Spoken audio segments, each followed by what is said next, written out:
Hello, my name's William Skinner and I'm part of the NaNoWriMo this year and just wanted to give you a little bit of heads up of where I am so far. I'm teaching this with my 8th grade students, so it's a new experience for me and a new experience for them. So, do I have my stuff ready, my planning kit ready?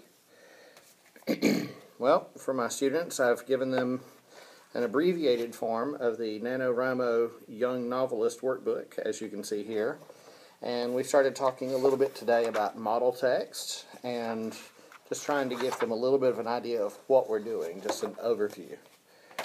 For my model text, for what I'm writing, I've decided to go with James Patterson, which some of you know from Maximum Ride, Witch and Wizard, iFunny, iFunnier, but some of my favorite books of his are the Alex Cross mysteries that are written mostly for adults.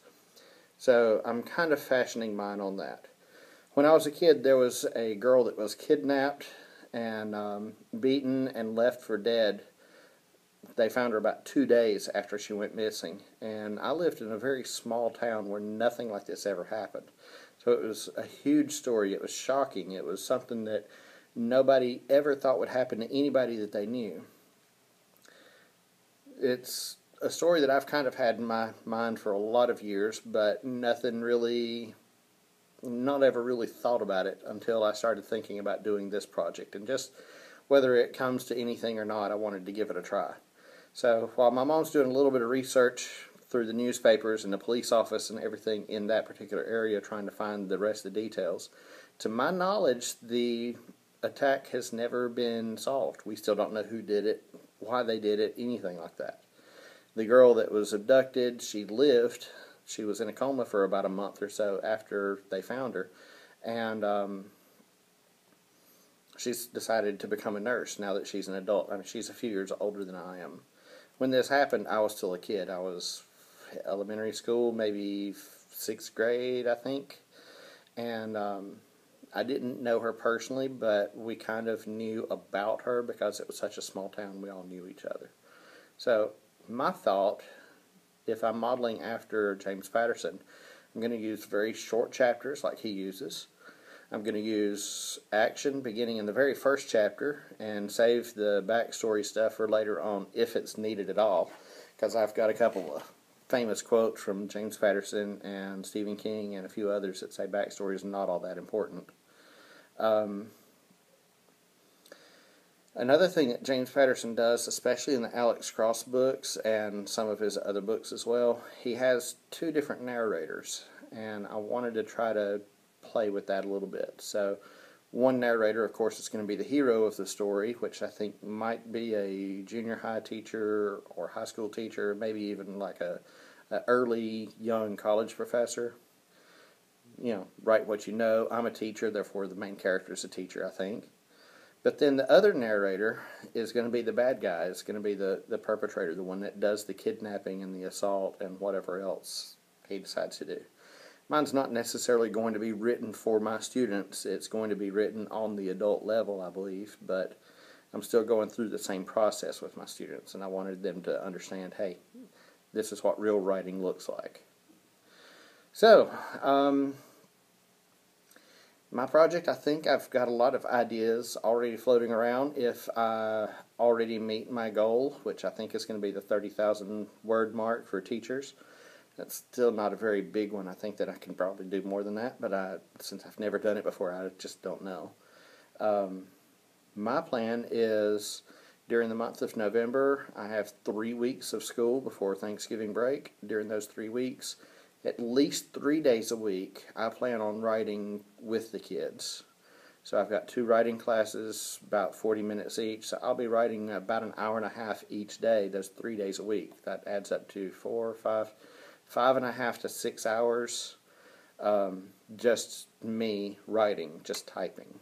That's not a lot of time, so that's what I'm trying to figure out, how much time do I need. As far as the kids go, on the other days, the Tuesdays and Thursdays of every week, while they're writing, I might write some of those, and I might reserve that to pull some small groups to work on, okay, you need to do better here with the setting, or work better here with this character. Just some little writing tips, writing almost like a writer's workshop thing. but with small groups, while most of the rest of the class is still working on writing. But at least 3 days a week, I'd want to be writing just right there beside the kids, the same as they are. Show them how important it is for me to do it too.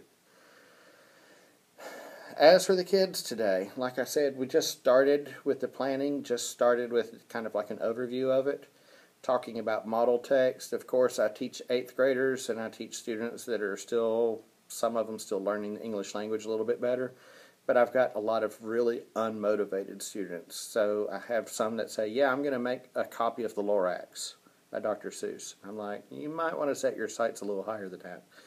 I had a couple that said, well, I'm just going to make a coloring book with no words in it. Yeah, I resisted the urge to strangle the child, but just kidding. I don't really strangle my children. But I said, you might want to try something a little bit more detailed. And then I started talking about how many thousands of words, and his eyes bugged out a little bit, and he started to erase where he said coloring book. So we'll find out. I hope to do this web series at least once or twice a day, just to kind of keep everybody posted on how it's going. I don't know if I'm ever going to do anything with it, but I wanted to at least try it out, try the whole weblog thing, video weblog, video blog, whatever you call it these days, these young whippersnappers and their technology. Speaking of technology, instead of inserting pictures into the video, I'm going to have to do it the old-fashioned way, show you on my laptop some of the quotes that I'm using. For example, I've got a quote here from Stephen King. When asked, how do you write? I invariably answer one word at a time, and I think that that's important for me to use to talk with my students about NaNoWriMo. We're writing one word at a time, just trying to do as many words as possible. It's a rough draft. It's not a fixed, beautiful copy, and it might not necessarily amount to a whole lot, but we're just doing what we can and trying to figure out how to get better writing practice. A couple of other quotes. I'm going to flip through some of them real quick. This one's one of my favorites as well. I really don't like using a thesaurus when I write. If I think of the word that I want to use, then that's the word that I want to use. I don't want to have to go and research another one.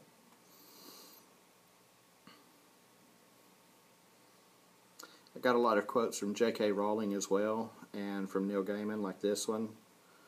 And let's see, who's this one? This was also Neil Gaiman, wasn't it? Yeah, on my screen I'm looking at it backwards, sorry. I like this one very much.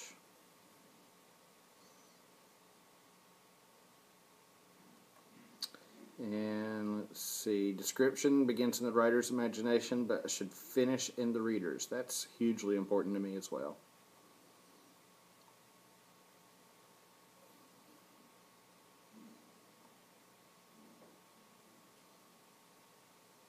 I think I'm going to make a poster of this one and put it up on my board, because it's a lot of really good things for them to think about while they're writing.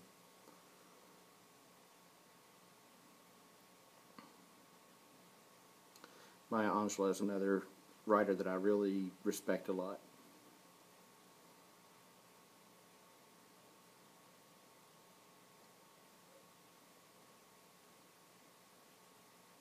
I love this. The scariest moment is always just before you start. I'm pretty scared right now, and my kids are absolutely terrified. A few of them got excited today, but most of them are just like, man, I got nothing. I got no ideas, nothing. I don't read. I don't like to read. Well, I've got another quote here about reading in just a moment, that reading is hugely important. I think it's this one, yeah. And Stephen King's not the only one that says this stuff either. I like this one. I think this is the one that I left up on the screen. I reminded them that's not what he really looks like. But I left this on the screen while we were kind of brainstorming for a few minutes today.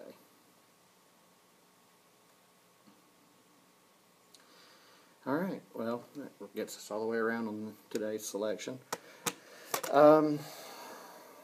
Let's see, what else do I need in my starter pack? Well, I got tons of coffee. I've got pencils for making notes. I've got highlighters. I've got books to read. I've got model novels galore. I've got probably every one of the Alex Cross series except for like the Alex Cross Trial, and I think I gave my copy of that to someone else. We're working on the technology side, having a laptop for every student during the periods that they're writing, and we're having a couple of little snafus with that, but hopefully, since we have 2 weeks to go to finish getting ready, I hope that we have everything ready for them. All right, check out my shirt, Headless Horseman. Yep. Look forward to talking to you more, and adios, mi amigos.